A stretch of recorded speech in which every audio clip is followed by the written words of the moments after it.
নিয়া যদি জগন বলিয়া সিংর হুকুম আউ শাসন চালে আউ মো চাষীরে যে চ্যালেঞ্জ দিয়ে তা জীবনটাকে মু শুকিলা মরুভূমি করে দিয়ে আউ ଟୋପାଏ ପାଣି ପାଇଁ ଯନ୍ତ୍ରଣାରେ ଛଟପଟ ହୁଏ ସେଇ ଯେମିତି ଶ୍ରାବଣୀ ଆଖିରୁ ଲୁହ ଝରୁଛି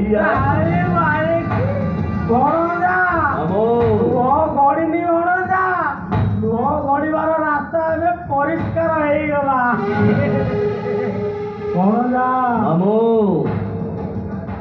ମୁଁ ମୋ ଭଉଣୀ ମାନେ ତ ମାଉସୀ ତା ବଡ ପୁଅ ଭଗିଆ ଠାରୁ ତିନିଟା ବର ମାଗିଛି ସେ ଶ୍ରାବଣୀ ତ ଖାଲି କୋହଳି କୋହଳି ଜଳିଯିବ। ଚଳିଯାଉ ମାମୁ ମୁଁ ଚାହେଁ ଚଳିଯାଉ ଶ୍ରାବଣୀ ଆଖିରୁ ଯେତିକି ଲୁହ ଝରିବ এই জগন বলিয়ার সিংহ আত্মারে লাগিଥିବା নিয়াটা সেদিকে কমি কমি আসিব না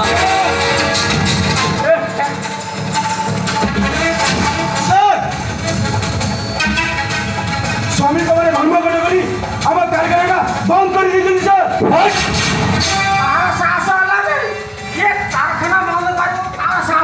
সত্যভাগ মহাপাত্র পুত্রা আকাশ মহাপাত্র উগ্র মানে ভোগিবা স্বাভাবিক থাকে তাকে মুহକୁ ରୁଟି ଖଣ୍ଡେ ଫିଙ୍ଗିଦେଲେ ସେ ଆପେ ଆପେ ଲାଞ୍ଚ ଲାଗି ଚାଲିଯିବେ ରୁଟି ପାଇଁ ମୁହଁ ବନ୍ଦ କରିବା କୁକୁର ସେଇ ନୁହେଁ ସାର୍ ସେ ଶହଟା ଗୋଟେ ଆଲିସିସେଣ୍ଟ କୁକୁର ଆଲିସିସେଣ୍ଟ କୁକୁର ମାନଙ୍କୁ କେମିତି ପୋଷା ବନାଯାଏ ଏଇ ଜଗନ ବଳିଆ ସିଂ ଜାଣେ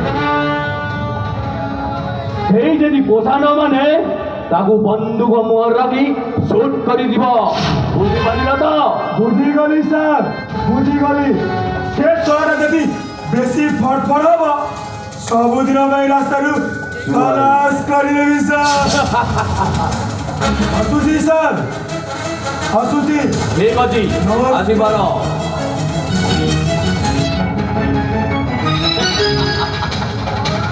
ମାମୁ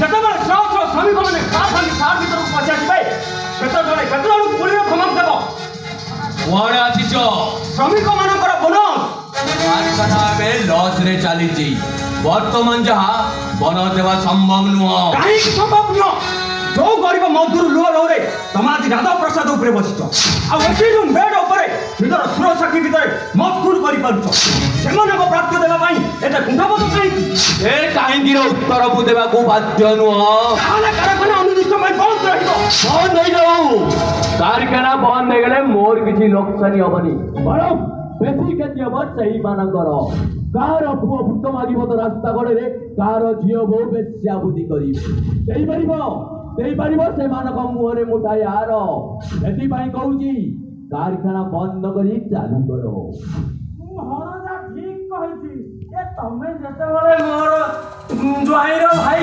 ତମେ ବି ମୋର ଜ୍ୱାଇଁ ତମେ ଯଦି କହିବ ଭଣଜାକୁ କହି ଗୋଟେ କିଛି କରିଦେବି ଆଉ ଇଏ ଭଣଜା ଇଏ ଜ୍ୱାଇଁ ପୁଅକୁ ମୁଁ ବୁଝେଇ ଦେଇଛି ତୁ ଗୋଟେ କିଛି ଦେଇଦେ ହଁ ମୁଁ 10,000 ଟଙ୍କା ଅଛି ଜଗନ ପଳେଇ ଅଛି ଟଙ୍କା ଯଦି ଭାବିଛ ମୁଁ ମୁହଁକୁ ତମେ ବନ୍ଦ କରିଦେବ ତମେ ପାରିବନି ତମ ଭଳି ଦଲାଲ ଟାଉଟର ମାନଙ୍କ ଅସଲ ପରିଚୟଟା ମୁଁ କ୍ଷମା ଜାଗର ଖୋଲିଦେବି ଆଉ ଦରକାର ପଡ଼ିଲେ ଶ୍ରମମନ୍ତ୍ରୀ ଏବଂ ମୁଖ୍ୟମନ୍ତ୍ରୀଙ୍କ ପାଖକୁ ମୁଁ ଟାଣି ଯାଇଛି ଏ ସୁଯୋଗଟା ତମେ କେବେ ପାଇବନି ତା ପୂର୍ବରୁ ସକାଳର ସୂର୍ଯ୍ୟଟା ତମ ପାଇଁ ଅନ୍ଧାର ହେଇଯାଇଛି ଆଉ ସେଇ ଅନ୍ଧାର ଭିତରୁ ମୁଁ ସତ୍ୟର ସୂର୍ଯ୍ୟକୁ ନିଶ୍ଚୟ ଖୋଜି ବାହାର କରିବି ଏଇଟା ମୋ ପାଇଁ ଚ୍ୟାଲେଞ୍ଜ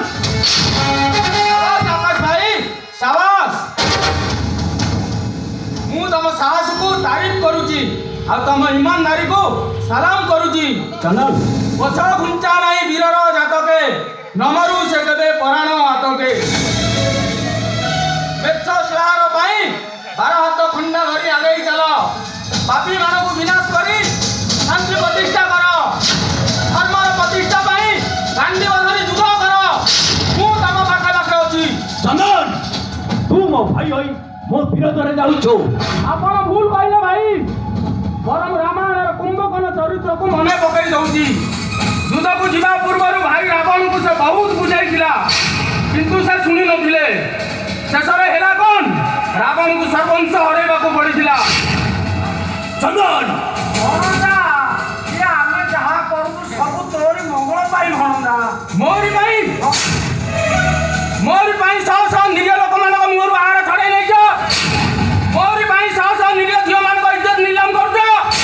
ମୋରି ପାଇଁ ଶହ ଶହ ବୋହୂମାନଙ୍କ ମଥାରୁ ସିନ୍ଦୁର ପୋଛି ଯାଇଛ। କୁହ, ଜବାବ ଦିଅ। ଚନ୍ଦନ ପ୍ରଶ୍ନର ଜବାବ ଦିଅ। ମୁଁ ଜାଣେ ତମେ କେବେ ବି ଦେଇପାରିବନି। ତମେ କେବଳ ଝିଅ ବୋହୂଙ୍କ ଇଜ୍ଜତ ନେବା ଜାଣିଛ, ଇଜ୍ଜତ ଦେବା ଜାଣିନ। ସେମାନଙ୍କ ଆଖିରେ ଲୁହ ଝରାଇବା ଜାଣିଛ, ସେମାନଙ୍କ ଓଠରେ ହସ ଫୁଟାଇବା ଜାଣିନ। ଆକାଶ ଭାଇ ଠିକ କହିଛନ୍ତି। ହୋଟେଲ ଅପସରାରେ ଯୋଉ ଅଶ୍ଳୀଳ କାର୍ଯ୍ୟ ଚାଲିଛି ତାକୁ ବନ୍ଦ କରନ୍ତୁ। ତା ନହେଲେ ଯୋଉ ଜୟର ବିଜୟମାଲା ପିନ୍ଧିବାର ପରିକଳ୍ପନା କରିଛନ୍ତି ସେ ବିଜୟଟା ଆପଣ ପାଇଁ ପରାଜୟର ଗ୍ଲାନି ହେଇଯିବ। ଆଶା ଆକାଶ ଭାଇ ଶ୍ରମିକମାନଙ୍କୁ ମୁଁ ପେମେଣ୍ଟ କରିଦେବି।